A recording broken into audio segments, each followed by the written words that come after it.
ಅಯ್ಯೋ ಪಾಪಿಗಳು, ಎತ್ತಾಕ್ ಬಿಡಮ್ಮ ಅದೊಂಚೂರು. ಅಯ್ಯೋ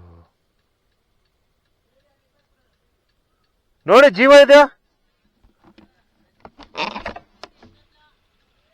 ಜೀವ ಇಲ್ವಾ?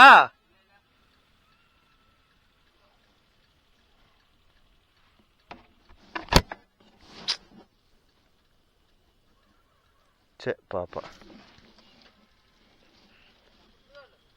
ಹಾಂ ನೋಡಿ, ಇದಕ್ಕೆ ಕಣ್ರಪ್ಪ ನಾವು ಬಡ್ಕೊಳ್ಳೋದು. ರಸ್ತೆಗಳಲ್ಲಿ ಕೋತಿಗಳಿಗೆ ಆಹಾರ ಹಾಕಬೇಡಿ. ಒಂದು ವೇಳೆ ಆಹಾರ ಹಾಕಿದ್ರೂ ಈ ರಸ್ತೆ ಮಧ್ಯದಲ್ಲಿ ಎಸಿಬೇಡಿ, ಎರಚಬೇಡಿ ಅಂತ. ನೋಡಿ, ಆ ಕೋತಿ ಜೀವನ ಯಾರೋ ತೆಗೆದುಬಿಟ್ಟು ಹೊಂಟೋಗಿದ್ದಾನೆ ಯಾರೋ ವ್ಯಕ್ತಿ. ನೋಡಿ, ಸತ್ತು ಬಿದ್ದಿದೆ ಕಣ್ರಿ. ಹಾಂ, ಅಯ್ಯೋ ಪಾಪ. ಹೋಗಿ ನೋಡಿ, ಎಲ್ಲ ಎಳೆದಾಡ್ತಾ ಇದೆ ನೋಡ್ರಿ.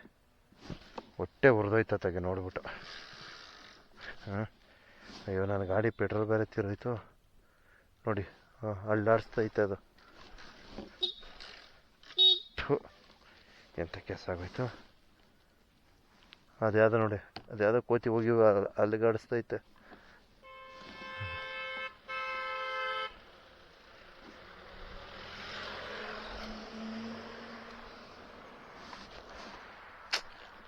ಹೊಟ್ಟೆ ಉರಿತದೆ ಮರೆಯ. ಹಾಂ, ಹಿಂಗೆ ಆಗಬಾರ್ದಿತ್ತು. ಆ ಕೋತಿಗಳೆಲ್ಲ ಎಳೆದು ನೋಡ್ತೈತೆ ಪಾಪ. ಹಾಂ, ಅಯ್ಯೋ ಭಾಳ ಬೇಜಾರಾಗೋಯ್ತು ಗುರು. ಯಾರ ಪಾಪ ಹುಡುಗ ಬಂದು ಸೈಡಿಗೆ ಎತ್ತಾಕ್ಬಿಟ್ಟು ಹೋದ. ಕೋತಿಯಲ್ಲಿ ಸೈಡಲ್ಲಿದೆ, ಸತ್ತೋಗಿದೆ ಅನ್ಕೋತೀನಿ, ಇನ್ಕ್ಲೂಡಿಂಗ್ ಡೆತ್. ಅದು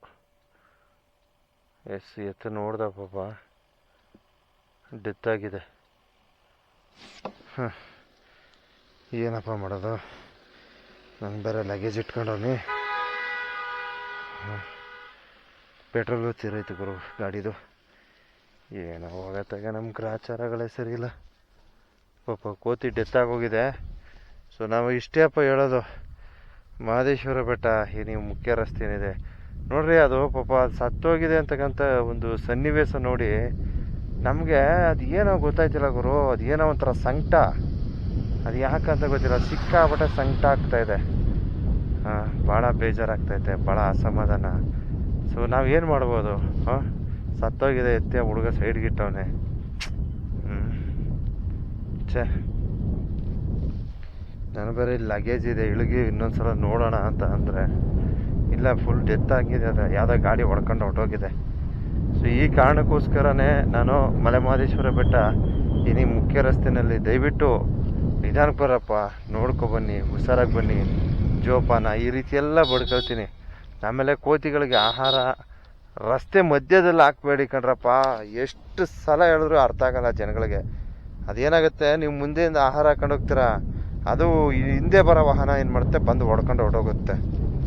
ಈ ಕೆಲಸ ಮಾಡಬೇಡಿ ಕಣ್ರಪ್ಪ. ನೀವೇನೋ ಧರ್ಮ ಸಿಗುತ್ತೆ ಅಂತ ಆಗ್ತೀರಾ, ಇಲ್ಲ ಕರ್ಮ ಒತ್ಕೊಳಕ್ಕೆ ಆಗ್ತೀರಾ, ಅದು ಅರ್ಥ ಆಗ್ತಿಲ್ಲ. ದಯವಿಟ್ಟು ನಾನು ಮತ್ತೆ ತಮ್ಮಲ್ಲಿ ರಿಕ್ವೆಸ್ಟ್ ಮಾಡ್ತೀನಿ, ತಮ್ಮಲ್ಲಿ ಮನವಿ ಮಾಡ್ಕೊಳ್ತೀನಿ. ಕೋತಿಗಳಿಗೆ ಯಾವುದೇ ಕಾರಣಕ್ಕೂ ರಸ್ತೆ ಬದಿಗಳಲ್ಲಿ ಆಹಾರವನ್ನು ಹಾಕಬೇಡಿ. ಅದರ ಪರಿಣಾಮ ಇವತ್ತು ಒಂದು ಕೋತಿ ಸತ್ತಿದ್ದು ತಾವು ಕಣ್ಣಾರ ನೋಡಿರ್ತೀರ. ಕೋತಿ ಡೆತ್ ಆಗಿರೋದನ್ನ ತಾವೇ ಕಣ್ಣಾರ ನೋಡ್ತಿರ್ತ ಖುದ್ದು. ದಯವಿಟ್ಟು ಅದನ್ನೆಲ್ಲ ಗಮನಿಸಿ. ಇಷ್ಟು ಹೇಳ್ತಾ ಇದ್ದೀನಿ ಕಣಪ್ಪ. ನಮ್ಗೆ ಇಲ್ಲಿ ಲಗೇಜ್ ಇದೆ, ಇಲ್ಲಾಂದ್ರೆ ಇಳಿಗೆ ಇನ್ನೊಂದ್ಸಲ ನೋಡ್ತಾ ಇದೆ. ನಾನೇನು ಬ್ರಹ್ಮನ ನೋಡ್ಬಿಟ್ಟು ಅದು ಜೀವ ಉಳ್ಸೋಕ್ಕೆ ಆಗಲ್ಲ, ಸಾಧ್ಯವೇ ಇಲ್ಲ. ಅದು ಡೆತ್ ಆಗಿದೆ, ಕಂಪ್ಲೀಟ್ ಡೆತ್ ಆಗಿದೆ. ಸೊ ಅದು ಉಳಿದಿದ್ರೆ ಏನಾದ್ರು ಒಂದು ರಿಯಾಕ್ಷನ್ ಮಾಡ್ತಾಯಿತ್ತು, ಬಟ್ ಅದೇನೋ ರಿಯಾಕ್ಷನ್ ಮಾಡಿಲ್ಲ. 100% ಅದು ಡೆತ್ ಆಗಿದೆ. ಇಷ್ಟು ಹೇಳ್ತಾ ಇದ್ದೀನಿ. ನಮ್ಮ ಮಹದೇಶ್ವರ ಬೆಟ್ಟ ಏನಿದೆ ಈ ಒಂದು ಪುಣ್ಯಕ್ಷೇತ್ರದಲ್ಲಿ ನೆಟ್ಟಿಗೆ ಮಳೆ ಬೆಳೆ ಏನೂ ಇಲ್ಲ. ಅನೂರು ಬರಪೀಡಿತ ಪ್ರದೇಶ ಅಂತ ಏನು ಕರಿತಾ ಇದ್ರು, ಹಾಗೆ ಇದ್ಯಾವುದೋ ಇನ್ನೊಂದು ಹೇಳ್ತಾರೆ ಕಣಪ್ಪ, ನಮ್ಮ ಜಿಲ್ಲೆನ ಶಾಪಗ್ರಸ್ತ ಜಿಲ್ಲೆಯ ಅದೇನೇನೋ ಹೇಳ್ತಾರೆ ಕಣವರ ಈ ಮಾಧ್ಯಮದವರು. ಏನೇನೋ ಕ್ರಿಯೇಟ್ ಮಾಡ್ತಾರೆ ಅವರು ಚೆನ್ನಾಗಿ. ಶಾಪಗ್ರಸ್ತ ಜಿಲ್ಲೆ, ಶಾಪಗ್ರಸ್ತ ವಲಯ, ಆ ಕಡೆ ಏನೇನೋ ಮಾಡ್ತಾರೆ. ಹಂಗೆ ಇವರು ಶಾಪ ಅದು ಇದು ಅಂದ್ಬಿಟ್ಟು ನೋಡಿ. ನಾನು ಒಂದು ಇಂಪಾರ್ಟೆಂಟ್ ವಿಚಾರ ಸ್ಪಷ್ಟಪಡಿಸ್ಬೇಕು ಅಂದ್ಕೊಂಡಿದ್ದೀನಿ. ಈ ಕಳೆದ 2-3 ವಾರಗಳ ಹಿಂದೆ ನಾನು ಒಂದು ವಿಡಿಯೋ ಹಾಕ್ತೀನಿ ಆನೆ ಸೊಂಡಿಲ್ ತೂತಾಗಿದೆ ಅಂದ್ಬಿಟ್ಟು. ಅದನ್ನ ಎಲ್ಲ ಮಾಧ್ಯಮದವ್ರು ಎತ್ಕೊಂಡು ಚೆನ್ನಾಗಿ ರುಬ್ಕೋತಾರೆ. ಆದರೆ ಆ ಆನೆ ಏನಾಯ್ತು, ಅದು ಜೀವ ಇದೆಯಾ, ಉಳಿದಿದೆಯಾ, ಸತ್ತಿದೆಯಾ, ಇದ್ರ ಬಗ್ಗೆ ಮತ್ತೆ ಸಂಬಂಧಪಟ್ಟಂಥವ್ರನ್ನ ಕೇಳಿ ಮಾಹಿತಿ ಪಡೆಯೋದಿಲ್ಲ.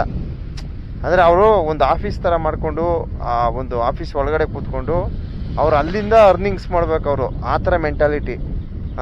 ಸೋಷಿಯಲ್ ಮೀಡಿಯಾದಲ್ಲಿ ಬರೋ ನ್ಯೂಸ್ನ ಎತ್ಕೊಂಡು ನೀವು ರುಬ್ಕೊಂಡು ನೀವು ಕ್ರೆಡಿಟ್ ತಗೊಳಕ್ಕೆ ನೀವೇ ಬೇಕಾ? ಏನಕ್ಕೆಪ್ಪ ಈ ಮಾಧ್ಯಮ?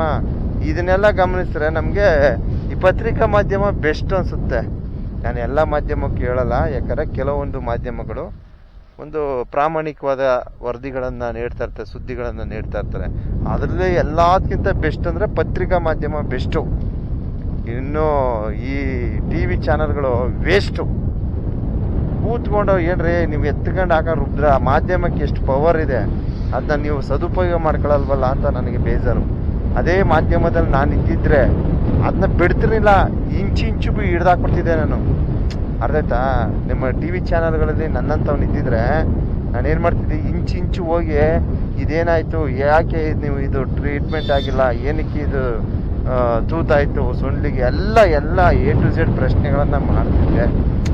ಬಟ್ ನೀವು ನ್ಯೂಸ್ನ ಸುದ್ದಿನ ಕದ್ಕೊಂಡು ಪ್ರಸಾರ ಮಾಡ್ಕೊಂಡು ನೀವು ಅದ್ರ ಬಗ್ಗೆ ಏನಾಯ್ತು, ಆನೆ ಬದುಕಿದೆಯಾ ಸತ್ತಿದೆಯಾ ಅದ್ರ ಬಗ್ಗೆ ಒಂದು ಚೂರು ವಿಚಾರ ಮಾಡದೇ ಇರೋದು ನೋಡಿ.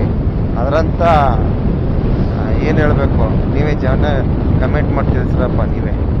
ಸೊ ದಯವಿಟ್ಟು ಮಲೆ ಮಹದೇಶ್ವರ ಬೆಟ್ಟ ಮುಖ್ಯ ರಸ್ತೆಯಲ್ಲಿ ನೀವು ತುಂಬ ವೇಗವಾಗಿ ಬರಬೇಡಿ. ಕೋತಿ ಸಾವಿಗೀಡಾಗಿದೆ, ಭಾಳ ಅಸಮಾಧಾನ ಆಯಿತು. ಇಷ್ಟೇ ಅದು.